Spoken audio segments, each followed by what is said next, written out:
Thank you for coming. Tonight is also very special since we decided to launch the evening public lecture series of TBAE. I hope it will continue in future as well. Our first speaker today is young scientist from MIT, Tansu Daylan. Tansu Daylan has kindly agreed to help me in organizing this conference. He's also a speaker at the conference today and tomorrow. And thank you for this, and we are very proud of him. And he's a bright example for all of you as well. Tansu Daylan graduated from Robert College and then went to Middle East Technical University, where he did a double major in electrical and electronics engineering and in physics. Then he went to United States and obtained his PhD in physics from Harvard University.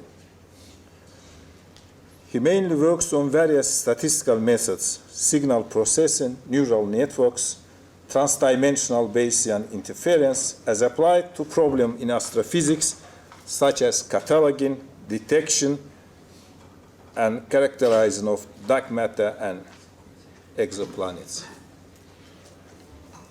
A young physicist and pilot, Tansu Daylan, I can say, from the blue sky went to dark universe exploring dark matter in the universe and exoplanets. Today he will give a public talk titled as Detecting and Characterizing Exoplanet with the Transiting Exoplanet Survey Satellite, TESS, NASA's new exoplanet hunter. Thank you very much. Please join me to welcome warmly dear Tansu Daylan.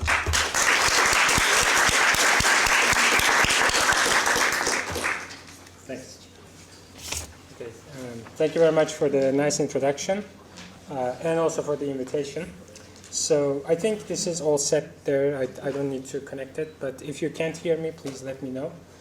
All right, so today's agenda, as you can see, is to talk about exoplanets and a NASA experiment called the Tess, Transiting Exoplanet Survey Satellite.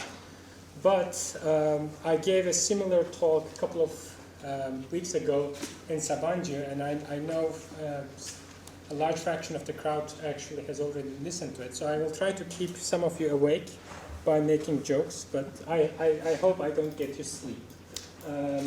But let's make this as interactive as possible, so the contents shuffle around. Please feel free to... Okay, so let's get started. So this is the outline. The first part, I'll talk about essentially the idea of exoplanet, what an exoplanet is, and try to just introduce the idea of looking for planets outside the solar system. And then I will introduce the Transiting Exoplanet Survey Satellite.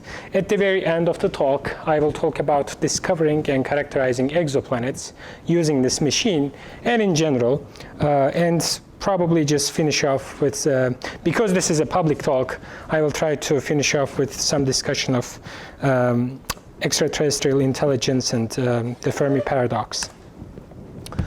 All right, so, but just for those of you who don't know me, real quick, in one slide I'll explain what I do and what I think about mostly. So during my PhD, I spend most of my time thinking about dark matter, and that's what I will be discussing during my lectures tomorrow and the day after that. There will be 4 of them, and they'll just walk you through the whole idea that I presented in my PhD thesis. But today I'm not here to talk about dark matter. About a year ago, I joined the Tess team, and as a postdoc, I've been working on Tess to discover exoplanets in the Tess data, which will be the subject of today's talk.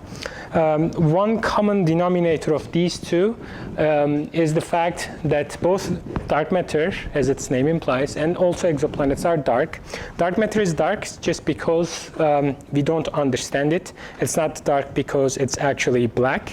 And for exoplanets, especially those that transit, they transit in front of their stars and they dim the star for a certain time, and that's why they're black in some sense. Now, another common denominator of these three is actually statistics, because when you try to understand physical phenomena, you have to do statistics and you have to do it right. Otherwise, you don't get anywhere, or actually use the data to arrive at the wrong conclusion. An unfortunate result of actually doing statistics is you get to code and code and code and just fix bugs. So that's what we actually do. All right, so here we go with the exoplanets. Now, you know that there are 8 planets in our solar system. Just starting with this very bare fact, it is, I think, a very natural assumption to just assume that there must be exoplanets outside the solar system as well. And obviously, just before 30 years ago, we did not have observational evidence to support this statement that I just made. It was essentially just like this broad idea that there must be exoplanets or planets outside the solar system, just like ours, just like we have these 8 guys. However, in the last 30 years or so, we actually obtained observational evidence that there are such guys, and now we can even start counting them and make statistics and learn about their population behavior as well. So this is a giant leap for mankind in some sense. It actually all started with this guy's detection. It was essentially the first exoplanet to be discovered. It wasn't discovered around a usual star that you might think is the case, because most stars are just like our sun. However, so this very first detection was around the Death Star, and there's actually a reason why that is the case. Death stars essentially, or when I say Death Star, I mean a pulsar. Pulsar is a rotating Death Star or a neutron star that sends out electromagnetic waves with a certain period. Now, using this period, you can first start studying its the temporal variation of the period, and then if you see certain fluctuations in that period, then you can understand that there are actually 2 bodies or multiple bodies in that system, not just one. So using that observation, you can conclude that there must be exoplanets outside, in orbit around the pulsar. So this was the very first detection. And after that, there have been many. So far, we know about 4,000 exoplanets, and the number is increasing almost every day.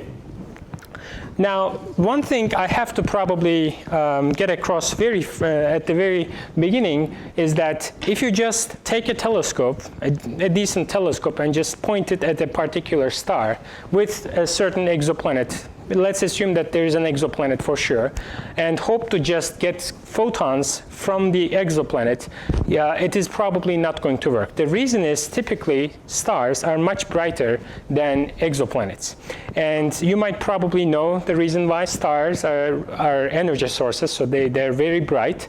So they produce energy and radiate a lot of photons.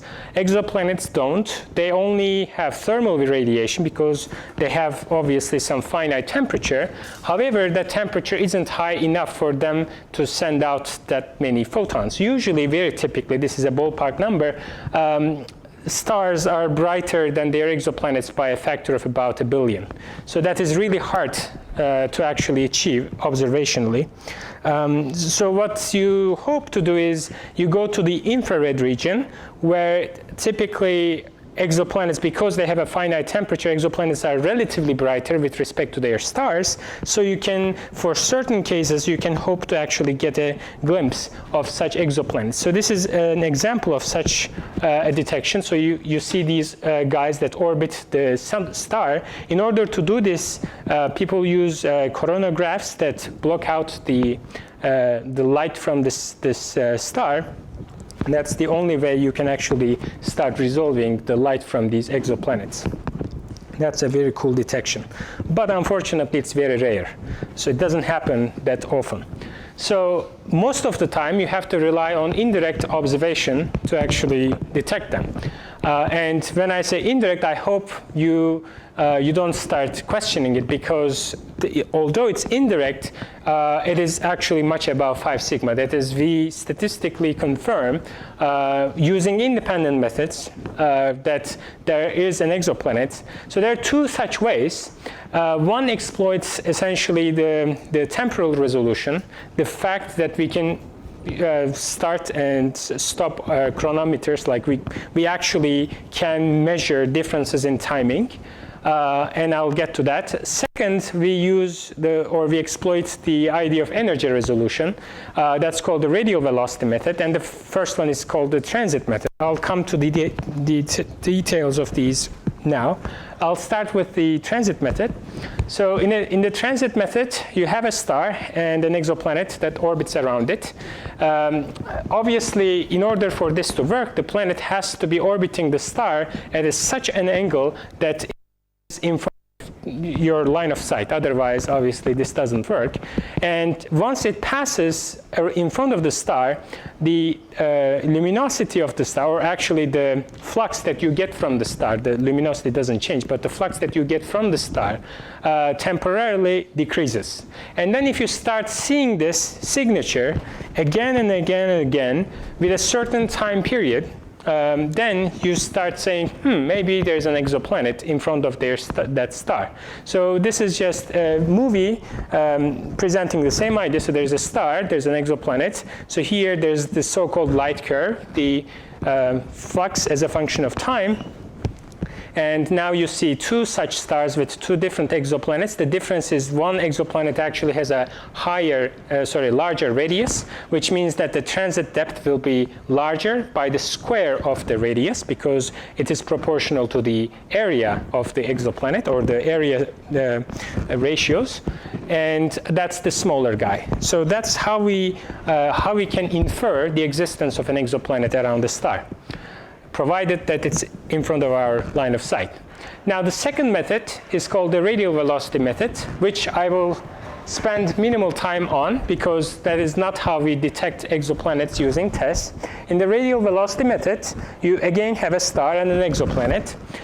If you don't have an exoplanet, this doesn't work for obvious reasons.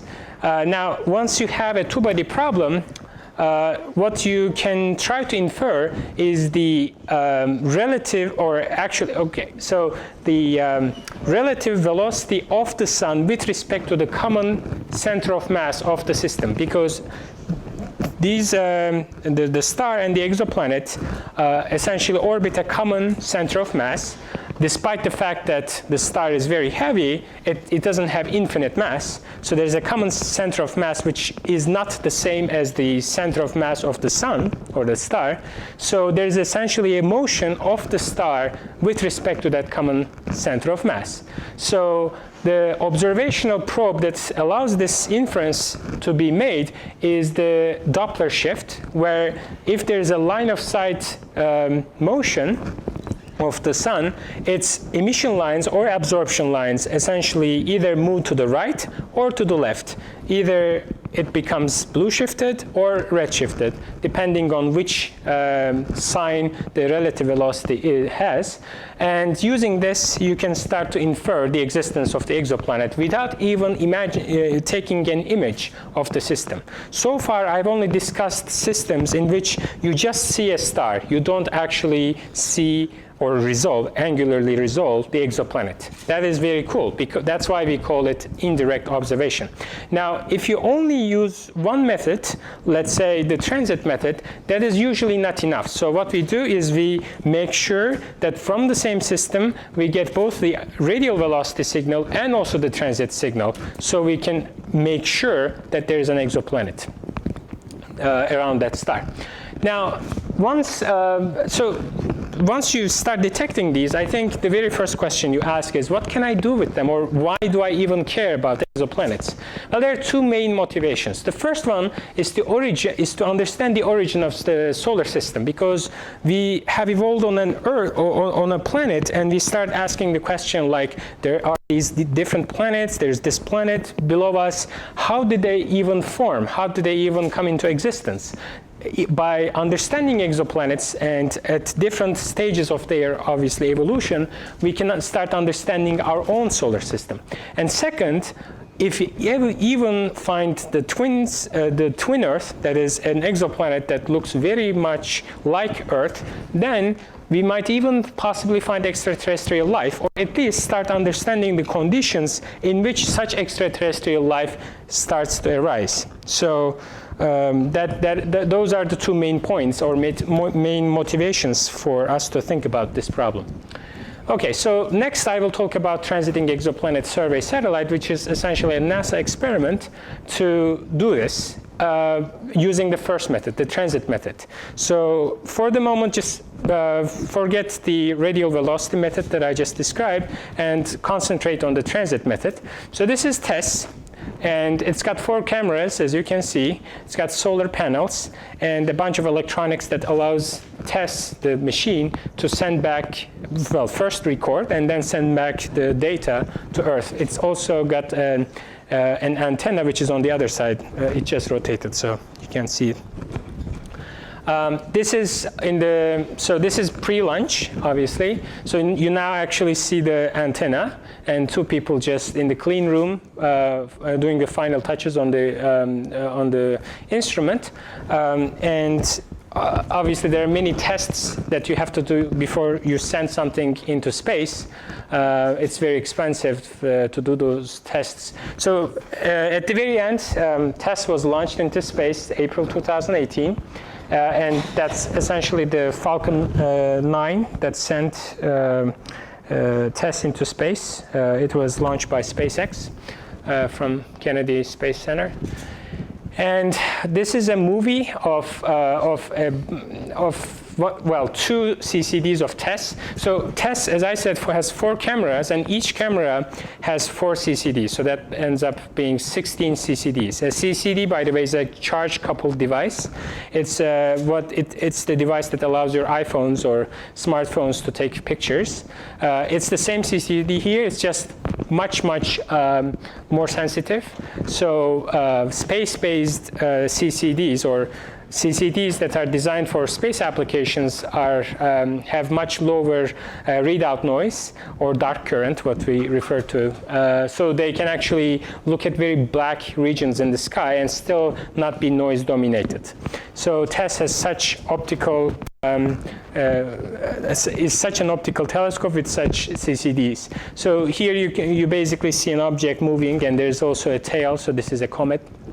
And you also see some systematic effects due to the CCD itself. And the next image, will now show the 16 CCDs one by one. So you count them like this. So camera 1, 2, 3, and 4 with each CCD. So camera 4 is pointed, has been pointed for the first year at the southern ecliptic pole.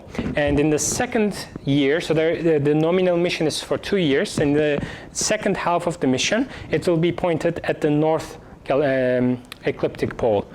So because this is the south, you may recognize what this is. If you're inclined to astronomy, it's the Large Magellanic Cloud. And this is the orbit of Tess. So that's Earth. And where's our moon? The moon doesn't show up, sorry. Okay, anyway, here's the moon, okay. That's our guy. Okay, so that's Tess, so that's Earth. So Tess essentially is an orbital resonance with the moon in a 2-to-1 orbital resonance. This allows the orbit of Tess to be very stable. Otherwise, if you just put an object in between the Earth and the moon, its orbit becomes destabilized by the moon over very short time scales. So this 2-to-1 resonance allows Tess to make very stable measurements over tens of years, so to speak. And you don't actually care after tens of years because it will run out of fuel anyways. So as long as NASA has budget to sustain tests in space, it is good to go. It looks so. And I've already mentioned that it's got 4 cameras. So now you'll see each camera one by one. So that's a 24 by 24 field of view. It's pretty large for space applications especially. And there are 4 of them. So at a given time, you actually get to observe a really large fraction of the sky, 24 degrees by 96 degrees at a given time. And you stare at this patch of the sky for about a month. And then you start rotating the cameras, and once there's actually a GIF about that, but so you start rotating the cameras until you cover pretty much the hemisphere, and then you turn to the other pole and then do the same. That's the idea about the survey.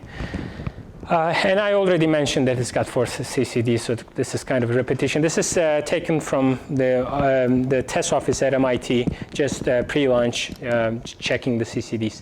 Okay, so this is what I was just referring to. It goes and surveys the southern hemisphere first, and then it rotates, does the northern hemisphere. So we will soon start the northern hemisphere in July. So we are about to be done with the southern hemisphere.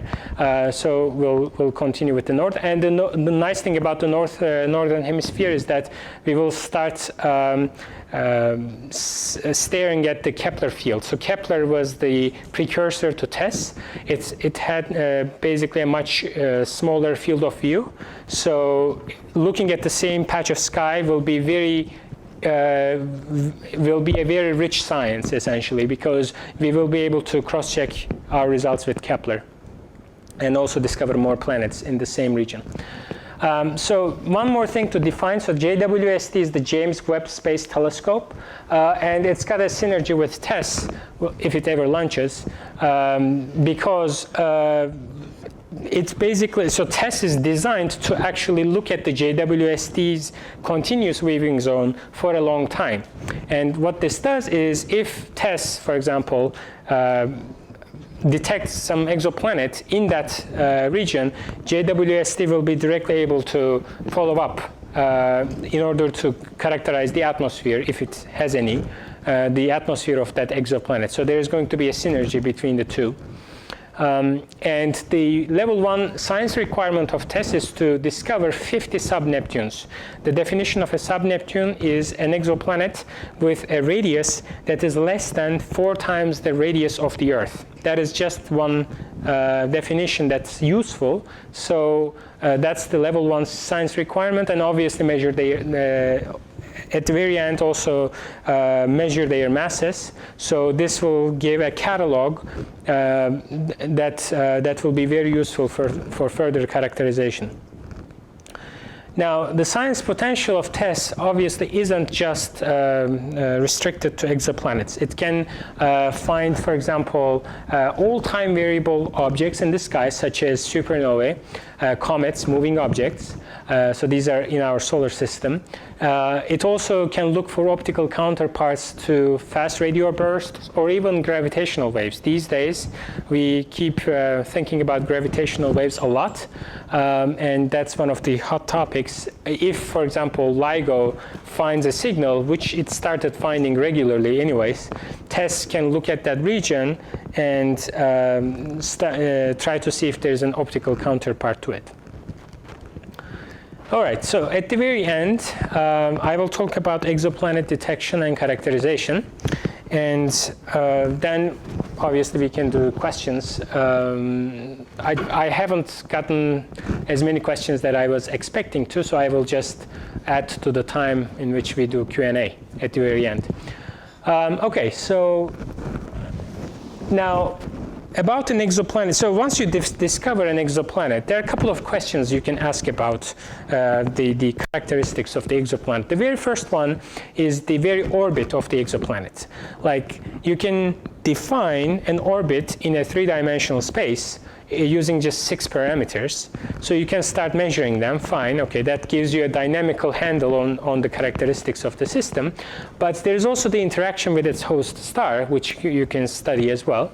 And these tell you about the region in which the exoplanet formed and how it interacts with the surroundings, both gravitationally and, if any, also friction-wise. Like some exoplanets are so close to their host star, there's actually some interaction between them. Okay, so coming back to searching for exoplanets in the TESS data, so there's a core team in the, that looks into the TESS data to alert all the astronomers around the planet about the possible existence of exoplanets. So this is a large pipeline in which many people actually work, including me. And what we basically do is we search through the resulting data validation reports of the incoming data and see especially what stars are more likely to contain or host exoplanets. Obviously, just looking at the TESS data, it is really hard to say for sure that there is or not an exoplanet. What we do is we assign probabilities, sometimes very much prior-driven, sometimes very much data-driven. But at the end of the day, the pipeline works as us alerting other astronomers, and then other astronomers, especially ground-based ones, going back, maybe collecting more data, maybe looking at archival data to try to figure out if there is actually an exoplanet. Usually the way you do this is you collect spectroscopic data on the same system.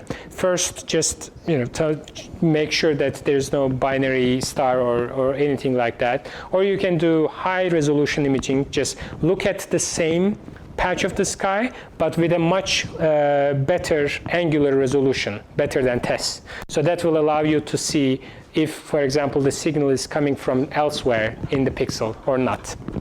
Things like that.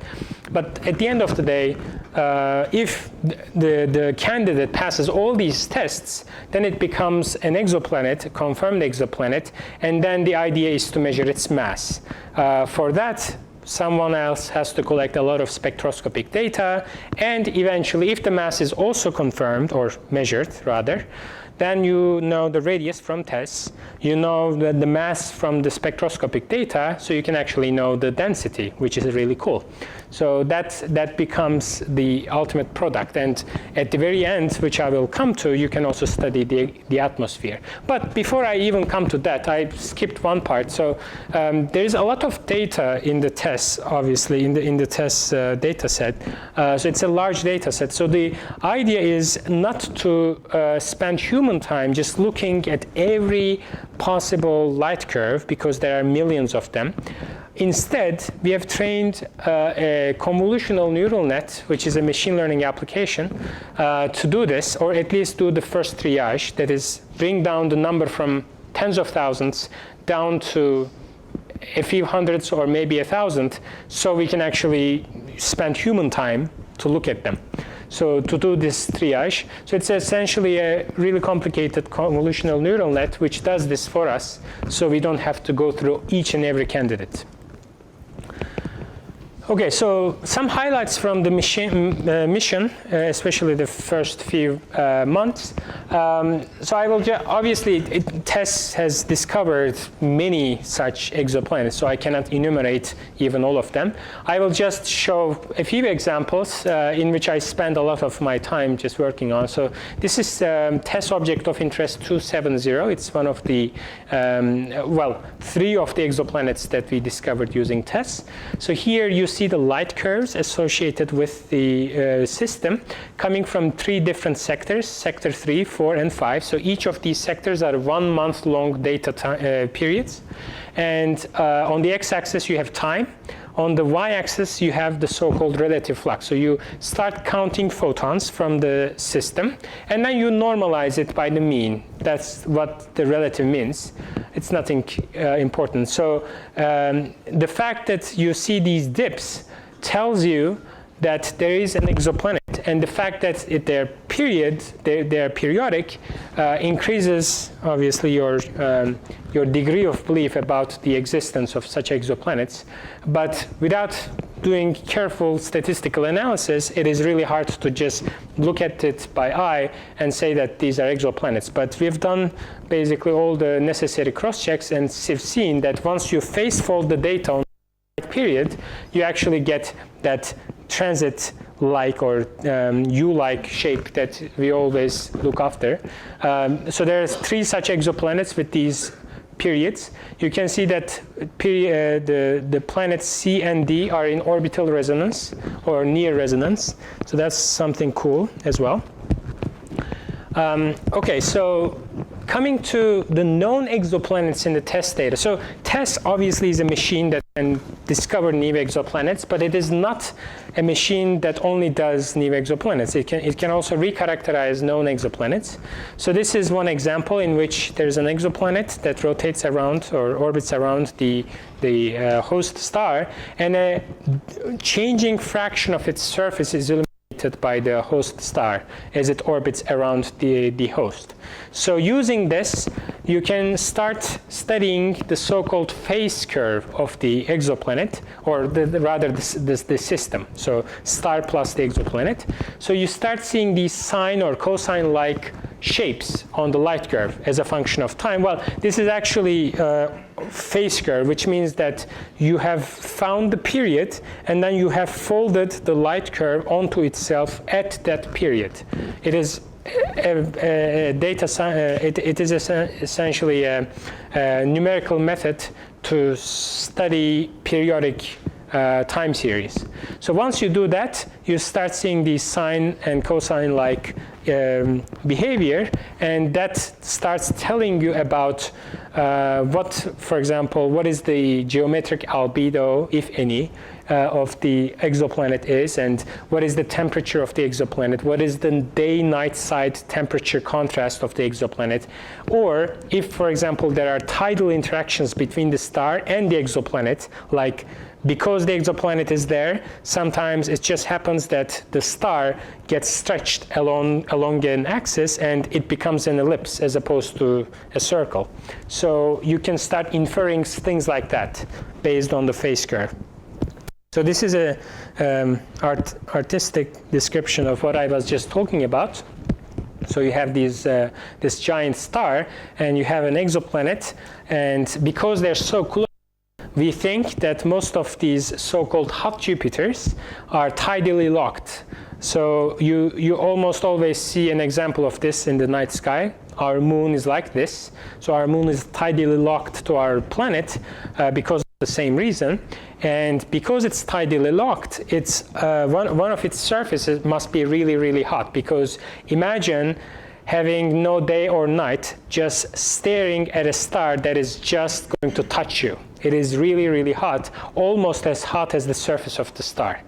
And they're really extreme systems, so we can start studying things like that using test data as well. Another thing is, I have been talking about the so-called period, the orbital period. I've mentioned it many times, but you may argue that there must be some perturbations to those periods. So it's nothing is perfectly linear, and you're very likely correct. In most systems, there are perturbations to this linear behavior in which the transit times happen to either get earlier or later with some pseudo period at very long time scales. So if you, for example, if you keep watching the period for about a month, you may start seeing that the period itself changes across the month.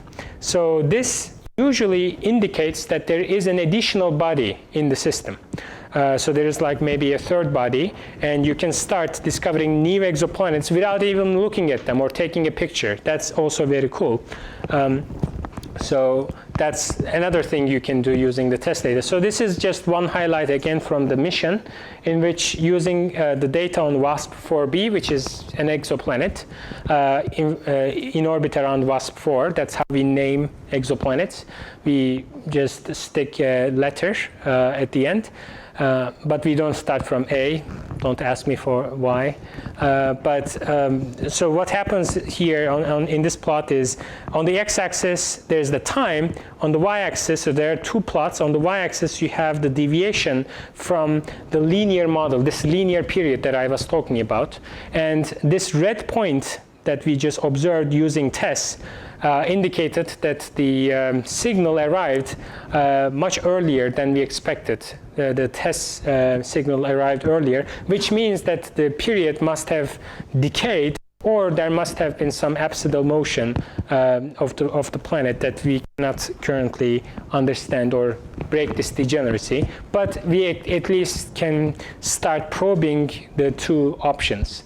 Another thing you can study is stellar flares. You probably know this idea from news, because we keep hearing that there's these space weather phenomena, and then people say sun is about to explode. Well, that actually happens regularly, and they are called sunspots or stellar flares. They're associated phenomena. And so they're very, I'd say they're very loosely associated, but the stellar flares are we think that they're a direct consequence of so-called magnetic reconnection events, because stars have magnetic behavior, we know, and sometimes these magnetic lines connect, and once they connect, they release a lot of energy, and the result is a stellar flare. And these three plots show how they reflect on the test data. So as a function of time, you see the blue data points, and the blue data points suddenly increase and then start decreasing slowly, and suddenly increase and then start decreasing slowly again. Another example and another example. So we start detecting these using the test data as well. So there are many different pieces of physics you can do, actually. And I was just talking about the exoplanet atmosphere characterization as the very last step in this pipeline. So this is just a slide on that. So once you've discovered your exoplanet and measured its mass, what you can do is study its atmosphere, if there is one. Obviously, if you have an Earth-like planet, it's very interesting. Not all atmospheres are that interesting. Some atmospheres are just boring. There's just hydrogen, nothing special. But some of them have clouds. Some of them have a really large scale height. This one doesn't. And some of them basically have Rayleigh scattering in them. So you start to characterize these based on the spectroscopic data that I was just mentioning. But just making sure this is not test data. You cannot do this with the test data. You have to have follow-up spectroscopic data from JWST, hopefully in the future. But currently, most of this data comes from HST. So here you see JWST, the James Webb Space Telescope, that is going to be launched into space sometime in the next decade, hopefully early next decade. And once it does so, we will get spectra like this, and just looking at the emission and absorption lines, we will know what type of ingredient there is in the atmosphere. And that is going to open up a new era for this type of analysis, where we will not just have a catalog of exoplanets, but we will have a catalog of exoplanet atmospheres. And that is going to allow us to do statistical analysis of the initial conditions of life, and how, basically that will become a science as opposed to just an area where we just hypothesize. So there will be a lot of empirical data to study there. So this is again Tess going back. I'll skip that. Okay, so now I just mentioned atmospheres, so that probably naturally brings the discussion to searching for life, because once you start characterizing atmospheres, the very first question you ask is there life? Or first of all, is this atmosphere that I just observed suitable for life? And the second question, is there actually life? They're actually separate questions.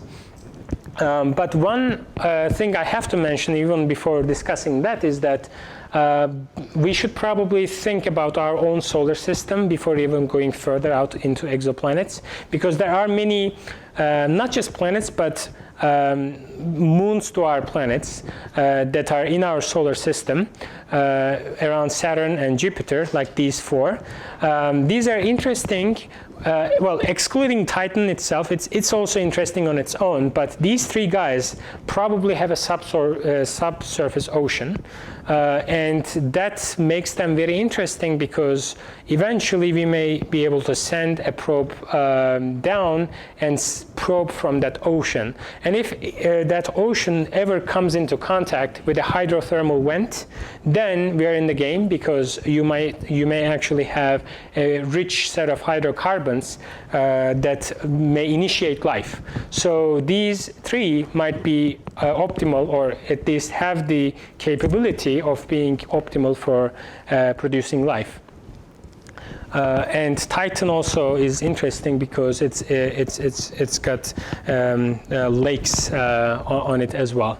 But that's so it's got a really thick atmosphere as opposed to these three. The atmosphere of these three aren't really interesting, except the fact that they allow us to sample from the subsurface ocean, because there are so-called cryogeysers where some material from the subsurface ocean is ejected into the outer space, and if you actually run like a spacecraft past that flume, then that you can sample them and study them without even going into the ocean. So that's a cool. Oh yeah, here's the cryogeysers that I was just talking about. Yes, please.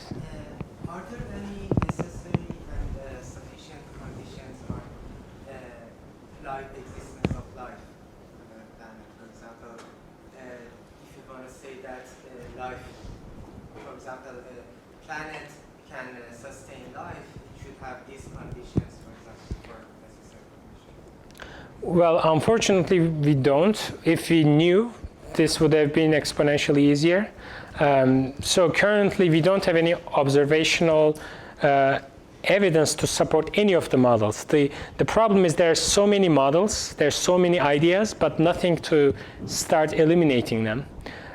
Once we have a good sample of atmospheres, we may be able to start addressing them and just start eliminating models. So we can start to look for common features of these models, and then they'll tell us about something that, like, if there's a universal prescription for producing life, that will be the common denominator of those models that survive this experimental test.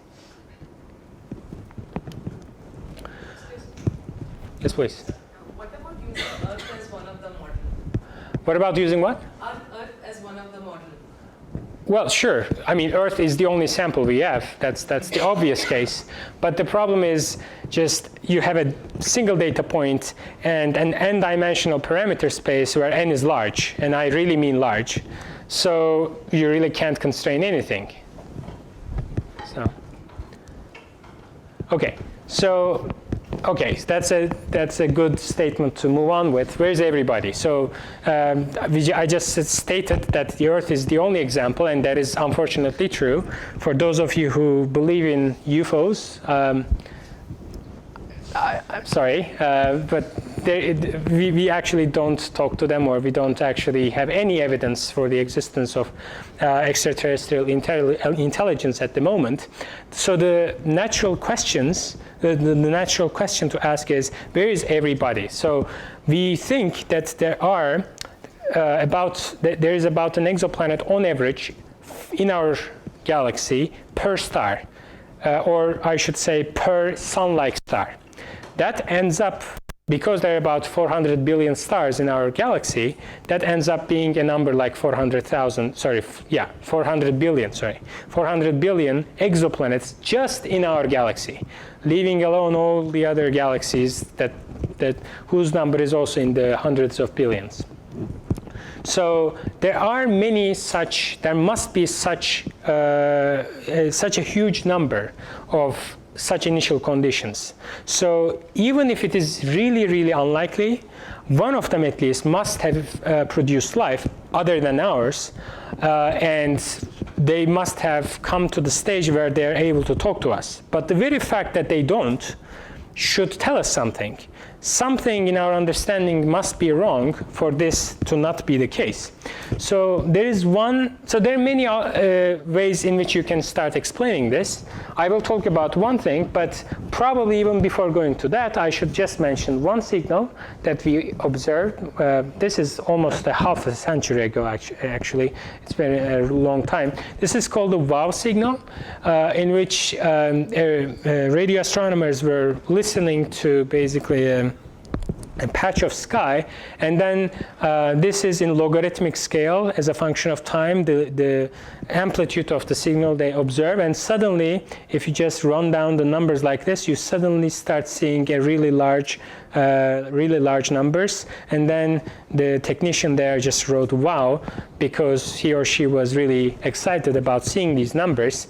But this signal that was observed almost a half a century ago has never repeated. Many people from very different institutions have looked at the same objects again and again and again, and have never been able to reproduce the same result. So people think that this is just some emission reflecting off of space junk. That is an unfortunate thing, that we have a lot of junk in space. So that is very likely that this was just a reflection from space or an instrumental effect, but it's really unlikely that it's instrumental because it's very coherent. So people don't know, but it's very unlikely that it's actually extraterrestrial intelligence.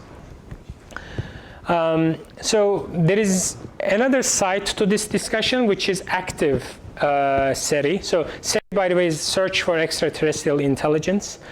People have been doing this for almost, well, more than a half a century, actually.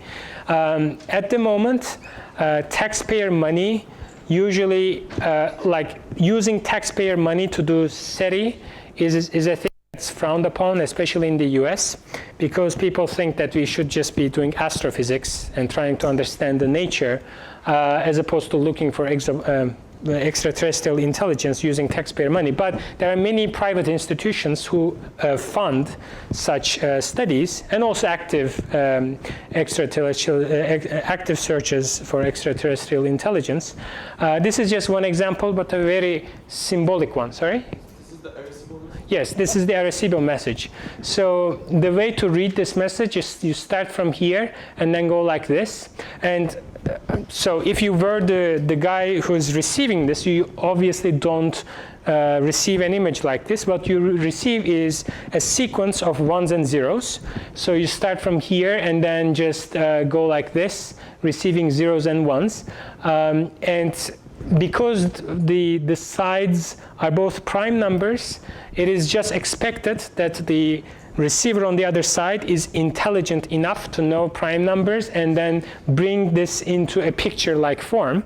And once they do so, they must recognize that this is not random noise, because if you choose any other side length, it just looks like noise. But once you choose this configuration, it just becomes an image.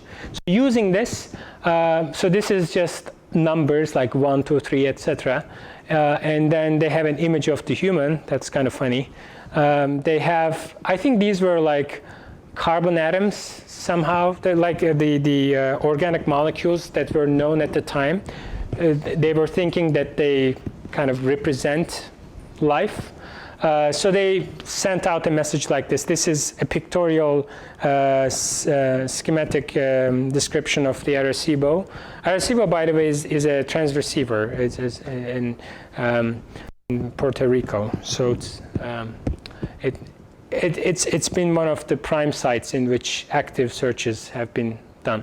Okay, so with this, I've spent about 45 minutes, and I will shut up and start collecting questions. So I'll just finish off saying that exoplanets are definitely fun. So if you have further questions, I can definitely answer now or after the discussion session.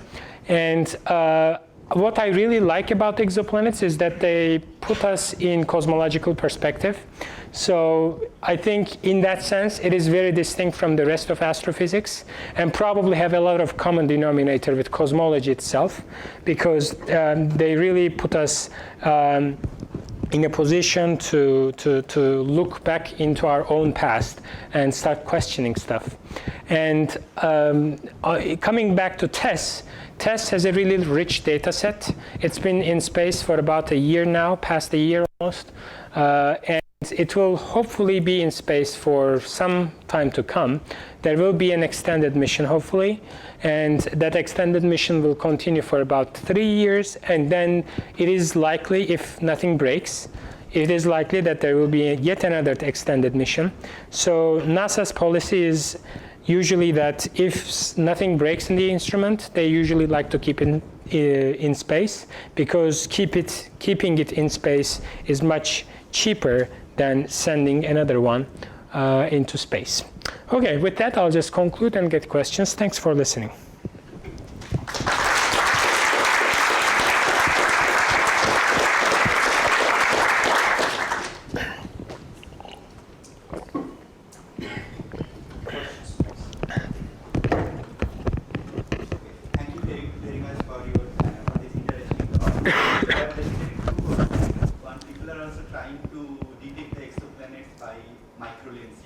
Yes. So do you have some comments on that?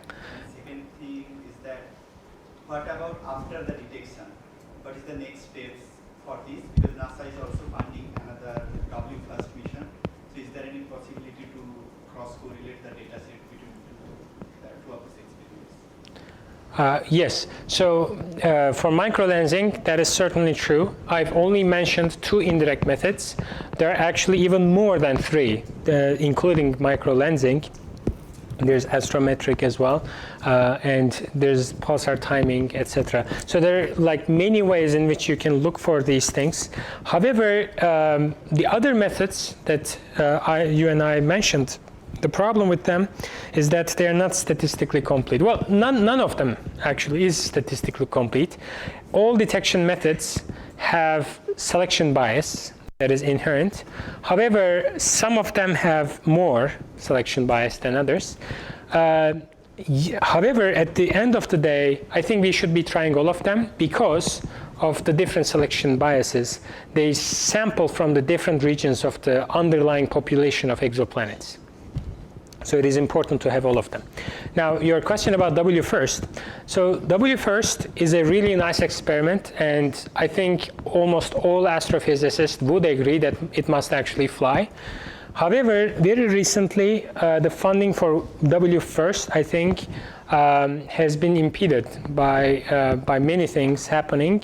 And the primary problem is that US started to say that they want to go to moon, and that eats a lot of money from WFIRST's budget.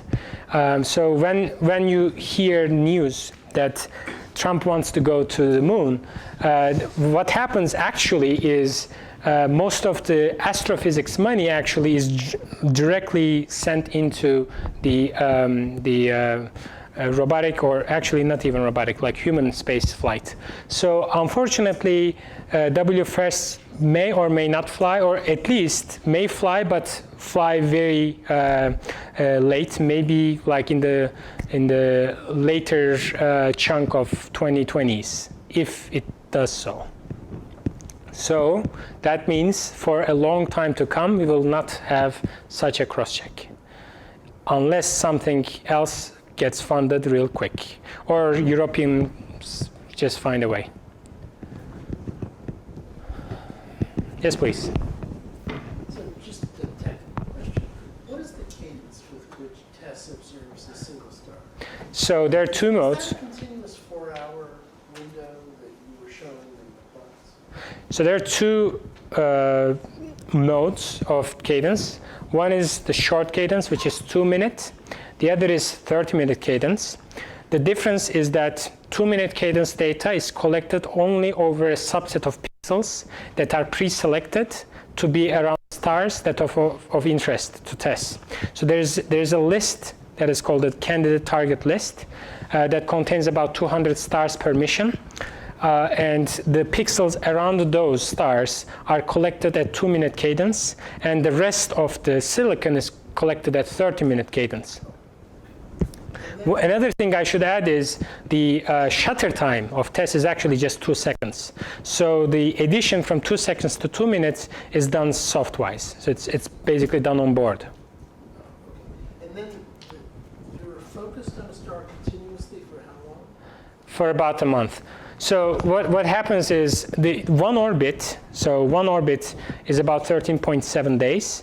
So Tess stares at the same patch of sky, or at least tries to stare at the same patch of sky. Sometimes there are systematics that change the pointing accuracy of the instrument. But anyways, so 13.7 days it collects the data, turns back to the Earth during perigee, sends back the data, and then in the second orbit just looks at the same patch of the sky.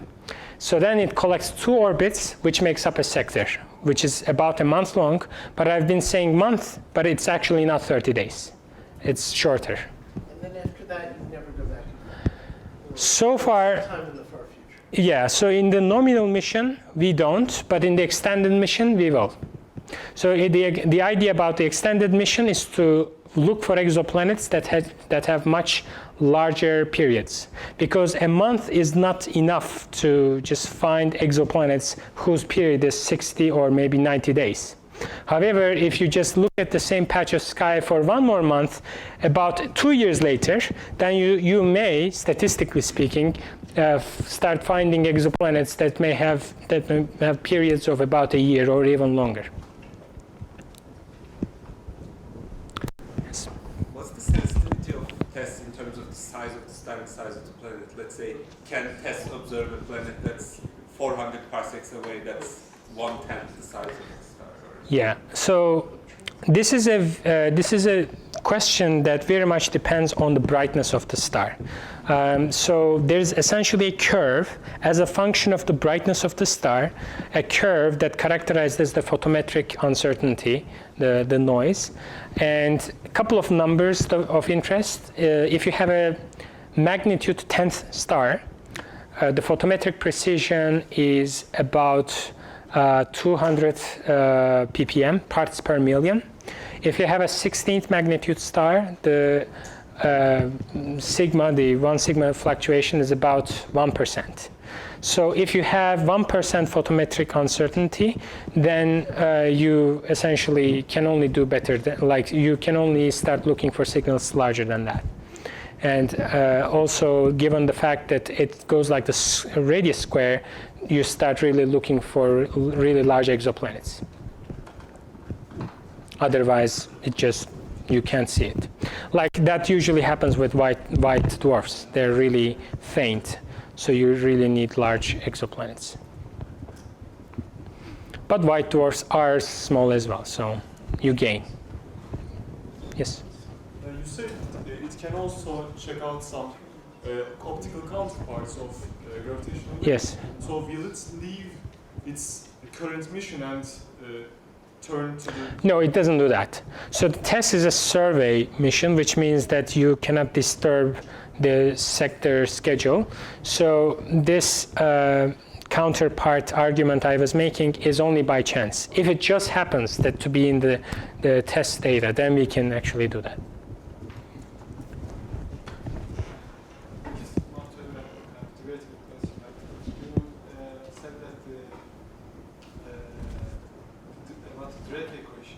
Yes.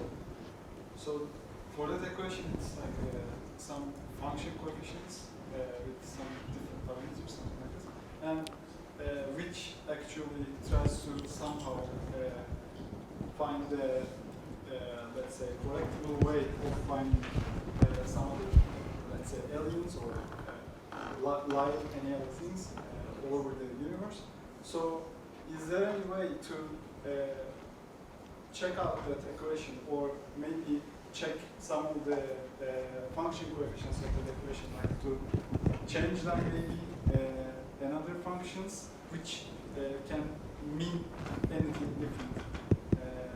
I want to say, like, you said that you are seeing some different exoplanets and try to understand if there is anything alive in it or not. Maybe any other coefficient, like any other coefficient function, can be more meaningful in terms of the equation. Can change something? Well, you certainly can. I think the problem is, like, you can certainly take the equation and then start reparametrizing each factor in terms of other things, which at the very end make up the same factor. That's certainly possible.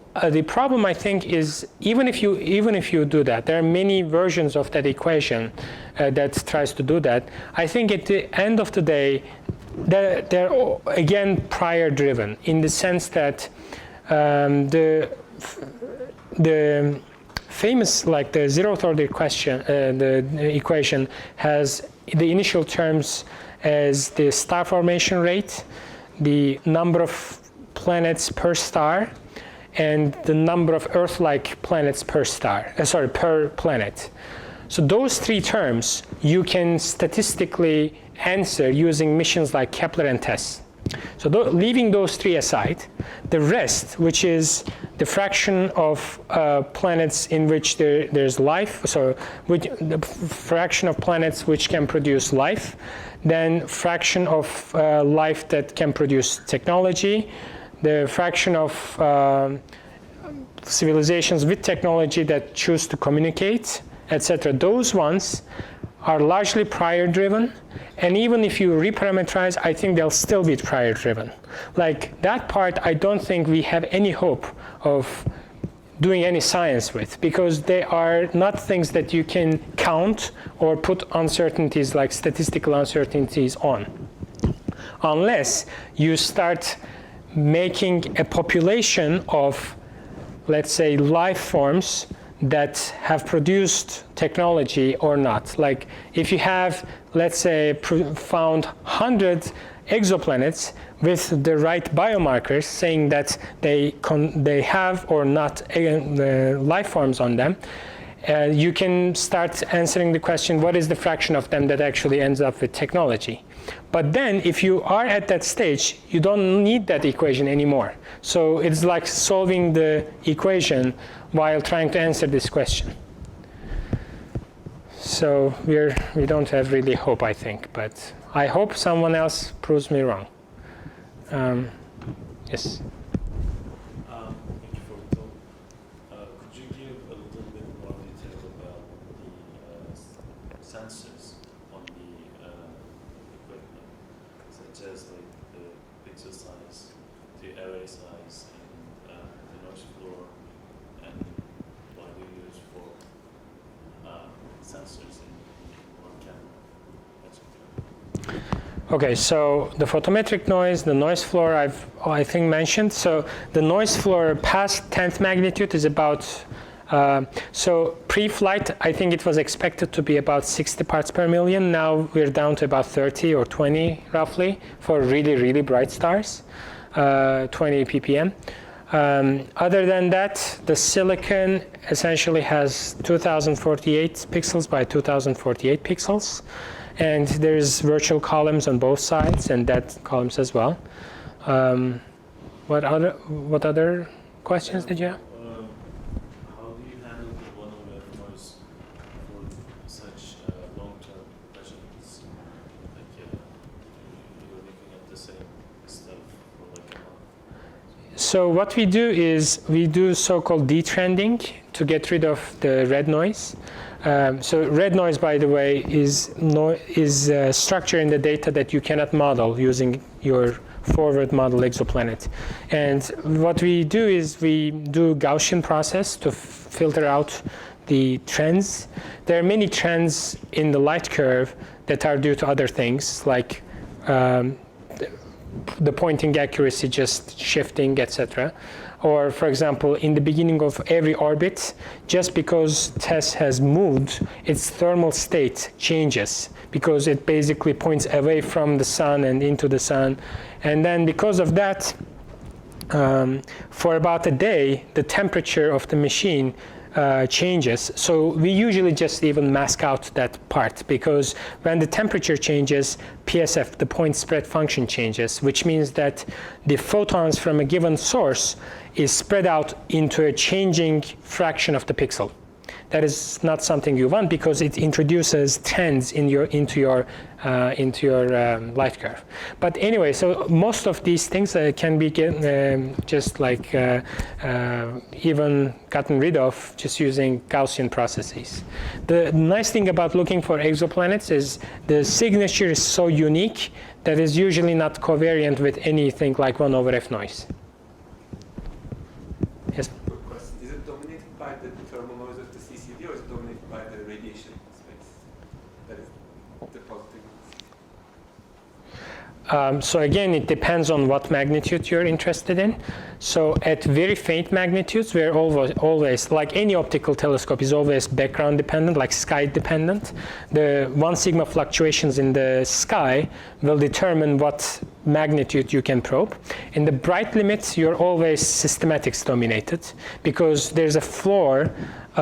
Even if you observe a brighter star, just because your readout noise will scale with the number of photons you collect, there will be a floor of the noise floor. So in between the two, you're Poisson limited. So basically, there's the Poisson process. You count photons from the star, and that basically is the major source of error. Did you just survey our galaxy or not? Since if you want to see an object of our way, like how about we have to fix some angle for a long time to collect the photons? So it seems not fixed on an angle for a long time enough. Can you Now repeat? the distance will be very short. Can you repeat the question? I mean, did you just survey our galaxy or outside of our galaxy? So we survey about 90% of the sky. We exclude the ecliptic plane just for the nominal mission. In the extended mission, it will be different. But if you want to see an object which is far, you have to fix on the angle for time enough. Yeah, that's about a month. Obviously, there's like a limit to the photometric noise limit. So I'm not claiming that Tess is a very deep mission. Tess is a very shallow mission. So, for example, the catalog that Tess produces is not complete when you compare to things like Gaia or Hubble Space Telescope, because Tess spends minimal time just looking at a patch of sky. And if it spent more time looking at the same patch of sky, it would probably not do better, just because there's a finite pointing accuracy. So, like, even if you try to look at the same point, what the telescope does is it basically starts moving around that point, and then your photons get scattered all around. So did you say the elaboration point or just? No, this is Earth or Earth orbit. Yeah. How many kiloparsecs? Sorry? You said it's a shallow mission. Well, so the kiloparsec totally depends on the luminosity of the star in question. So when we quote completeness, we cannot quote basically a distance. We can only quote a magnitude. For a sun-like star, how far away? For a sun-like star, I think I don't have the number off the top of my head. The problem is Tess never tries to be complete. And the reason is we almost always, like, we never add up images. And because that's not very useful, because Tess is not designed to do that, we only look for temporal variations. Yes, please. Have you already stared at Cygnus region where Kepler was basically observing? No, that's going to happen in July.